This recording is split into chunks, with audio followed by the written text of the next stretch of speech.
Hello guys, it's Tuesday, September 15th. So let's dive into what we're going to do today. If you'll click on your task list, you'll see we'll start with daily journal number 19. And now today's journal sort of parallels what we talked about yesterday, but a little different take on it. I want you to write about this question or task.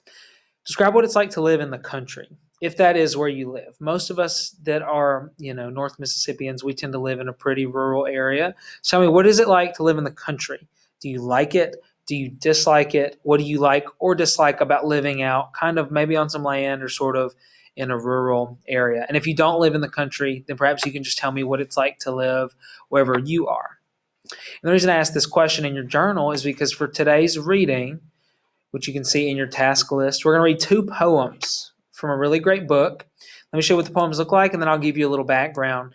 There's two poems for you to read. Poem one is called As a Child, I Smelled the Air. And then poem two is called New York City. Now, this author writes poems that are more like stories. They're very easy to understand, so I think you'll enjoy them even if you don't always like poetry. Let me tell you a little bit more about the poet.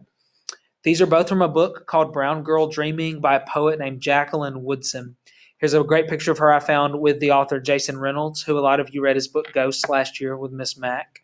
But here's a little bit more about Jacqueline Woodson. Again, this is the book the poems are coming from. It's one of my personal favorites. You can see my copy in my little video screen. She is a poet. She's from America. She grew up in a country area of South Carolina, and then she moved to New York City as a teenager. So the two poems we're reading today describe that experience. First, she talks about what it's like in her first poem to live in the country among the trees and birds. And then she tells us what her experience is like moving to New York City to Brooklyn. So the two poems kind of compare the experiences of living in the country and then living in the city. So you'll get to see what Miss Woodson experiences in both places, and maybe you can relate to some of her experiences. So you'll read both poems. Again, they're right here on Canvas. And then following that, you'll complete a reading response with our 4 steps. Of course, use a text box, submit an assignment, type your answers, and then when you're done, you can hit submit. Good luck. I love these poems, and I hope you enjoy them and maybe even find something you can relate to. If you have a question, of course, email me or use the class discussion board. Good luck.